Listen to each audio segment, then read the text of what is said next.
Good morning students, welcome to science class. So today I am going to continue with the chapter 10 changes around us. ஓகேங்களா? So இந்த chapter தான் நான் ஆரம்பிச்சிருந்தேன். So அதை continue பண்ண போகிறேன். So page number 105 எடுத்துக்கோங்க. So இன்றைக்கி நம்ம என்ன பார்க்க போகிறோம், மோர் டு நோ அப்படின்னு சில விஷயம் நம்ம தெரிஞ்சுக்க போகிறோம். என்னென்னா, the head of a matchstick contains potassium chlorate and antimony trisulfide. The sides of the matchbox contain red phosphorus. So இது நமக்கு தெரிஞ்சிருக்கணும். ஏன்னா நம்ம வீட்டில் எல்லாருமே மேட்ச் பாக்ஸ்லாம் யூஸ் பண்ணுறோம் இல்லையா.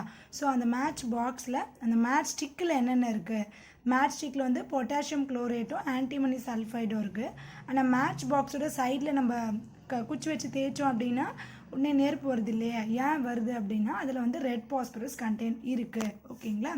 From the above reactions, we can conclude that certain chemical reactions take place only when the reactants are brought in contact with each other in their physical state. So நமக்கு தெரியணும் ஏன் வந்து அந்த சைடில் நம்ம தேய்ச்சா அந்த நெருப்பு வருது.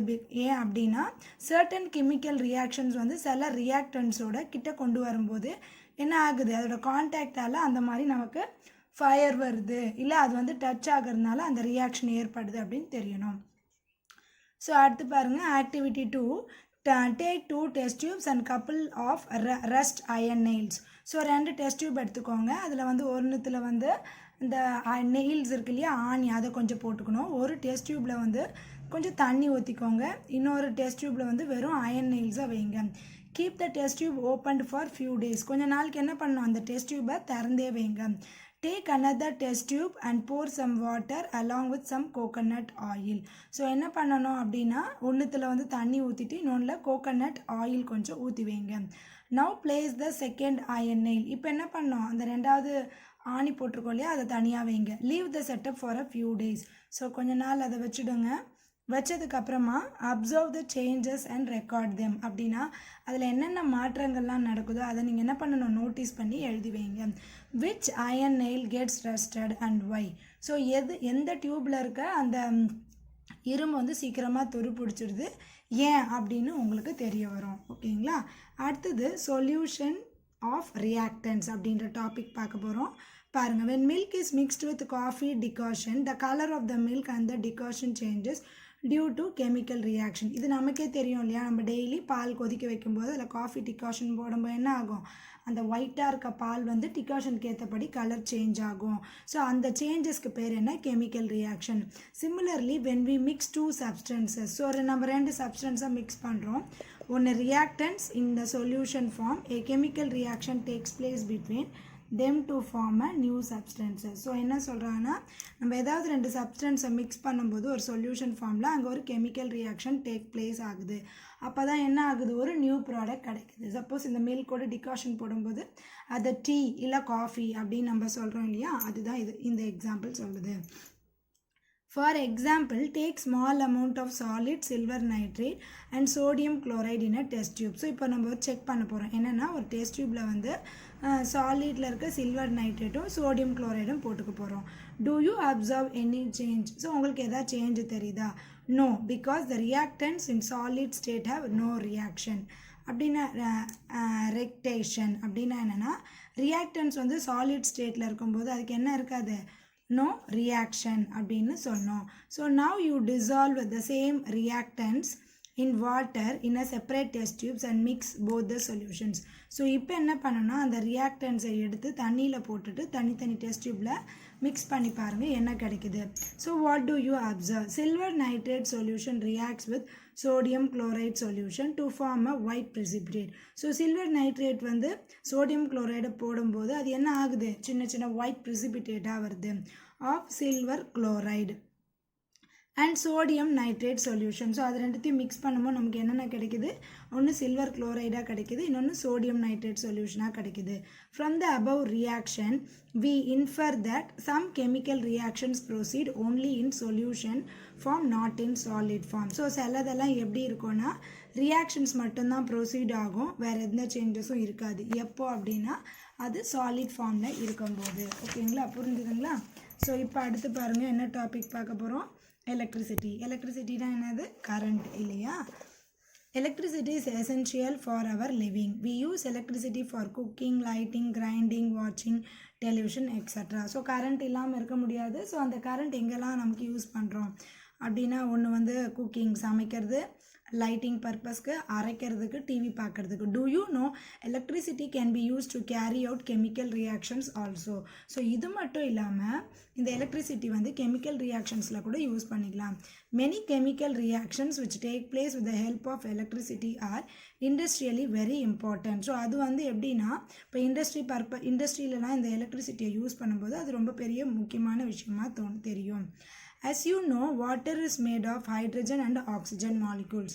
ஸோ நார்மலாக வாட்டர் அப்படின்னு அந்த H2O சொல்கிறோம் இல்லையா, அதுலேயே பார்த்தீங்கன்னா உங்களுக்கு என்னென்ன இருக்குது, ஹைட்ரஜனும் இருக்குது, ஆக்சிஜனும் இருக்குது. H2Oன்னு சொல்கிறோம். So hydrogen 2, oxygen 1. When electricity is passed through water which contains small amounts of sulfuric acid, hydrogen and oxygen gets liberated. So அதில் என்ன ஆகும்னா sulfuric acid வந்து கொஞ்சம் இருக்குது, அப்புறம் hydrogen oxygen எல்லாம் liberate ஆகிடுது. Similarly, a concentrated solution of sodium chloride called brine is electrolyzed to produce chlorine and hydrogen gases along with sodium hydroxide. So இது மட்டும் இல்லாமல் சோடியம் குளோரைடை வந்து பிரைன்னு கூப்பிடுவோம். அது எலக்ட்ரோலைஸ் பண்ணும்போது என்னவா மாறுது, குளோரினாவும் ஹைட்ரஜன் கேஸ் ஆகும் வெளியே வருது. ஸோ எதோட சேர்ந்து சோடியம் ஹைட்ராக்சைடும் சேர்ந்து. So this is an important reaction to produce chlorine industrially. So குளோரினை எப்படி நம்ம வெளிக்கொண்டு வரோம், எப்படி இது யூஸ் பண்ணுறோம் அப்படின்னா இந்த ப்ராசஸ் தான். Thus we can conclude that some chemical reactions proceed only by the passage of electricity. Hence such reactions are called electrochemical reactions or electrolysis. So இதை வந்து உங்களுக்கு 2 மார்க்கில் கேட்கலாம். எலக்ட்ரோலிசிஸ்னால் என்ன, அப்படி இல்லைன்னா அதுக்கு இன்னொரு பேர் என்ன சொல்லியிருக்கோம், எலக்ட்ரோகெமிக்கல் ரியாக்ஷன்ஸ். என்ன அப்படின்னா கெமிக்கல் ரியாக்ஷன்ஸ் வந்து எலக்ட்ரிசிட்டி மூலியம் தான் என்ன பண்ணுறோம், ப்ரொசீட் பண்ணுறோம். ஸோ அந்த ரியாக்ஷன்ஸ்க்கு பேர் தான் எலக்ட்ரோகெமிக்கல் ரியாக்ஷன்ஸ் இல்லை எலக்ட்ரோலிசிஸ் அப்படின்னு சொல்லுவோம். ஸோ இப்போ யாரை பற்றி கொடுத்துருக்காங்கன்னு பாருங்கள். The term electrolysis was introduced by Michael Faraday in the 19th century. So இந்த எலக்ட்ரோலிசிஸ் அப்படின்ற டேர்மே கொண்டு வந்தவர் யார், மைக்கேல் ஃபாரடே தான். அவர் வந்து 19th நூற்றாண்டை சேர்ந்தவர். The word electrolysis is a combination of 2 terms, electron and lysis. Electron is related to electricity and lysis means decomposition. So என்ன அப்படின்னா இந்த எலக்ட்ரோலிசிஸை எப்படிலாம் பிரிச்சிருக்காங்கன்னா 2 termஸாக பிரிச்சுட்டாங்க. அதில் ஃபஸ்ட்டு ஹாஃப் பார்த்திங்கன்னா எலக்ட்ரான் அப்படின்னு சொல்லியிருக்காங்க. ஸோ எலக்ட்ரான் அப்படின்னாவே அது வந்து கரண்ட்டோட தொடர்பு உள்ளது. லைசிஸ் LYSIS அப்படின்னு சொல்லும்போது அது வந்து டீகம்போசிஷன் அப்படின்னு அர்த்தம் கொடுத்துருக்காங்க. அடுத்தது என்னது, ஹீட். ஹீட்டுனா சூடு, ஹாட்னாலும் சூடு, ஹீட்னா வெப்பம் அப்படின்னு சொல்கிறது. Food is important for our survival and also for the survival of many living things. So சாப்பாடுன்றது டெய்லி நமக்கு கண்டிப்பாக முக்கியமான விஷயம், நமக்கும் சரி மற்றவங்களுக்கும். Have you ever closely watch your mother cooking food. So நீங்கள் எப்போயாவது உங்கள் அம்மா சமைக்கும்போது கிட்ட போய் பார்த்துருக்கீங்களா. ஷீ பாயில்ஸ் ரைஸ், என்ன பண்ணுவோம், அரிசியை வேக வைப்போம். குக்ஸ் வெஜிடபிள்ஸ், காய்கறியை வேக வைப்பாங்க. அரிசியை கொதிக்க விடுவோம், கழுவுவோம் இல்லையா. And prepares gravy by heating them over stove. அப்படின்னா ஸ்டவ்வில் என்ன பண்ணுவோம், கிரேவியில் என்ன பண்ணுவாங்க, நல்லா வந்துட்டு ஹீட் பண்ணுவாங்க. Reactions take place to convert the raw food items into cooked one. So ரானா ஃப்ரெஷ்ஷாக இருக்கும். ஸோ நம்ம அதை என்ன பண்ணுறோம், குக் பண்ணி கொஞ்சம் அந்த ரா ஃபுட் அன்குக்குடாக இருக்கிறத நல்லா வேக வச்சு சாப்பிட்றோம். You can learn more about this by conducting a reaction in your laboratory. So நம்ம ஒரு சின்ன லேபில் மாதிரி கூட யூஸ் பண்ணி இதை செக் பண்ணலாம். ஓகேங்களா. அடுத்தது chemical reactions accompanying evolution of heat are called exothermic reaction. So இது அடுத்து 2 mark question. chemical reactions வந்து accompanying evolution of heat அப்படின்னு சொல்லும்போது அது என்னன்னு சொல்லுவோம், exothermic reaction சொல்லுவோம். whereas chemical reactions which involves absorption, எது வந்து கெமிக்கல் ரியாக்ஷனோட சேர்ந்து அப்சார்ப் பண்ணுறோமோ அந்த ஹீட் என்ன சொல்லுவோம், எண்டோதர்மிக் ரியாக்ஷன். ஸோ இந்த 2 டெஃபினேஷன்ஸும் கண்டிப்பாக உங்களுக்கு தெரியணும். எக்ஸோதர்மிக்னா என்ன, எண்டோதர்மிக்னா என்னன்னு தெரியணும். அடுத்து take a small amount of lead nitrate in a dry test tube and heat it gently over a flame. So ஒரு சின்ன லெட் நைட்ரேட்டை ஒரு ட்ரை டெஸ்ட் டியூப்பில் எடுத்துகிட்டு லைட்டாக சூடு பண்ணுங்கள். அப்புறம் என்னென்ன சேஞ்சஸ் நடக்குதுன்னு பாருங்கள். You will hear